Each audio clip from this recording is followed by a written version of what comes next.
jutro, ura je 6:02, jaz bom zelo kratek, zato ker sem malo pozen.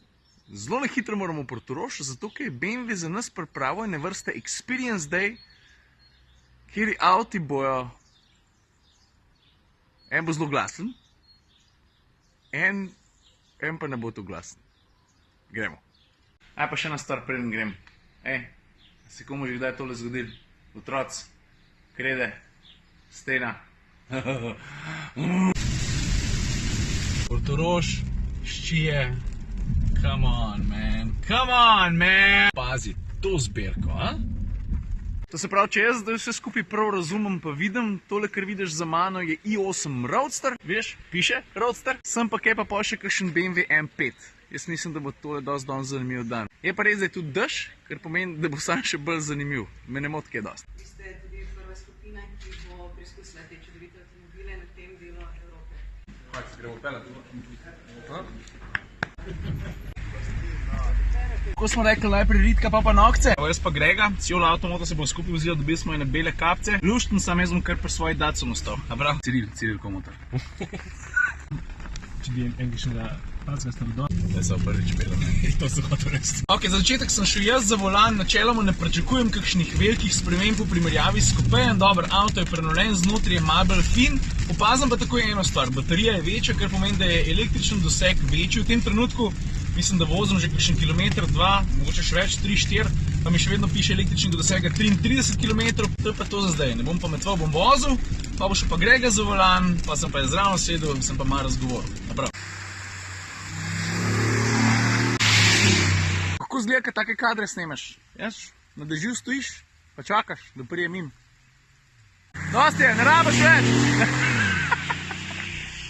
On bi mene mokar imal, a? Še 2 kroga nared, vse plavutke imam, ni problema. Drugač pa 4-kolesen pogon, ne, v takih pobojih, kaj ne pozab, ne, bencinski motor poganja zadnja kolesa, elektromotor pa sprednja, good stuff, mislim, res je veliko trakcije, v primerjavi s suho cesto, takole, pri pospeševanju iz ovinkov, ne zgubiš kaj dosti.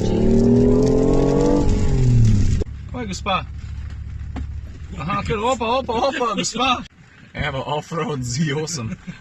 Driver change. O, starata, Ritka, nokce. Ok, zdaj pa za volanom Grega. Ker pomeni, da imam jaz čas, da se malo razgovorim. To se pravi, Roadster je za začetek 60 kg težji od kupe. Tudi zato do 100 rab 20 dlje, ampak to ni tako pomemben podatek, kot recimo to, da je moral BMW ojačati CFRP školko. Vse veš, ne, Carbon Fiber Reinforced Plastic. Predvsem so ojačali tale astebriček. Pa avto, tako kot vidiš, ne v primerjavi s kupejem, falita 2 zica. Pa to zadevo snamaš, tega zdaj ne bom naredil, rabiš 15 sekund, lahko pa to narediš pri hitrosti tam, do šloh 50 km/h. Ampak lahko pa nekaj vseeno odpremo, ne vem, če se vidi, ampak tisto šipca za mano, da malo preluftaš, lahko tole šipco dol daš, vidiš?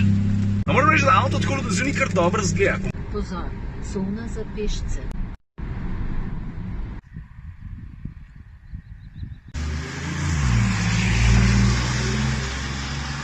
Ja, če nehal padat, ne? Time to go topless.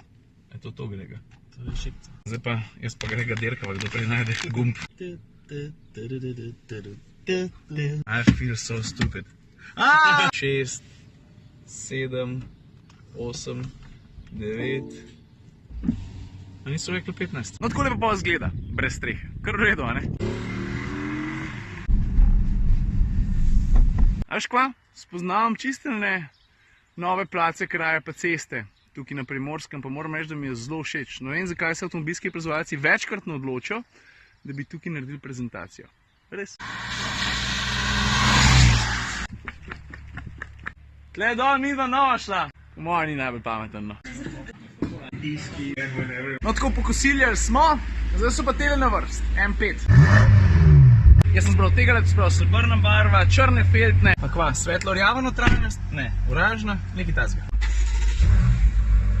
Če je bilo pri i8 vse skupaj bolj prosto po Prešernu, smo se vozili malo po ruti, malo pa tudi ne. Pri M5 bo pa vse skupaj čist drugače, zato ker bomo vozili v koloni. Jaz samo upam, da bo ta kolona taka, dostojno hitra. Slišiš, kako se bobni? To je zato, ker 1, 2, 3, 4, 5 M5 na kupu. To bo meni okroglih 3000 coinov. Ok, kaj o M5 vemo do zdaj? Jaz pravzaprav že kar veliko, veš, ne pozabite, jaz sem ta avto že peljal na Portugalskem, na navadni cesti, pa na dirkališču tudi. Jaz se konjno vtiče tam okoli 600, kar je ogromen, imamo 4-kolesen pogon, ki je v osnovi lahko tudi izklopljiv. To je pa danes velik no-go. Če bi bili na dirkališču, bi bilo tudi no-go.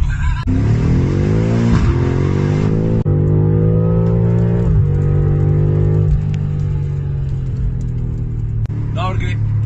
Ok, kaj lahko povem do zdaj? Za nami je ne par 10 km avtoceste. M5 se je tukaj že na prvi vožnji dokazal kot en zelo udoben potovalnik. Mislim, glede na to, koliko športen dejansko ta avto je, se pelje zelo v redu.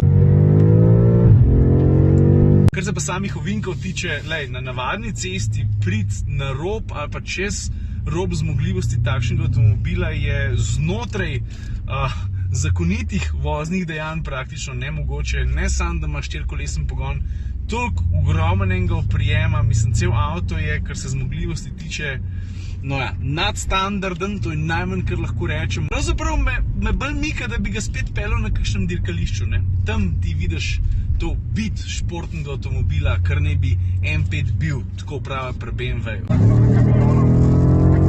Še eno stvar, ki jo ne moram dosti poudariti, še posebej takrat, ki se srečaš s kakšnim, ki je počasnejši od tebe, ker si v M5 je 99,9% avtomobilov počasnejši od tebe. Prehitevalen talent tega avtomobila nima veze. Avtocesta, navadna cesta, slabo vzdrževana cesta, pa zaradi mene tudi makadamska cesta, ne. Ti, ki se odločiš, daš 2 dol, pohodiš gas, bam, pa si mim.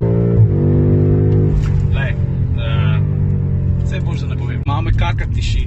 Pa ne vem, me je srd prijel zaradi avta, zato, ker sem my tummy is full, I need pupu. Prva kratka pauza, kar se pa M5 tiče, da ne boste rekli, da vam nisem par osnovnih povedal. Moč se valjda prenaša, tako kot sem rekel, na vsa 4 kolesa z aktivnim M-diferencialom. Kaj zdaj to pomeni aktiven M-diferencial? To pomeni, da je dost pameten, pa da razume, da si ti športni voznik. Še te najbolj obvezne cifre, od 0 do 100 v 3,4 sekunde, pa do 200 v 11. Evo, Lucky, do as you wish. Vse sem vedel, da je nekaj tacga. Pole. Škaj, jaz mislim, da paše. Misliš, da bojo hudijo? Ma ne, pa se ponavadi se napiše ime dirkača na dirkalu na avto. Zdaj pa grega voz, jaz pa uživam. Evo, dan se zaključuje. Jaz mislim, da je tale vlog prekipeval od BMW-ev. Povedal sem kar nekaj, pokazal tudi kar dost, tako da mislim, da je cajt, da zaključim. Ajde.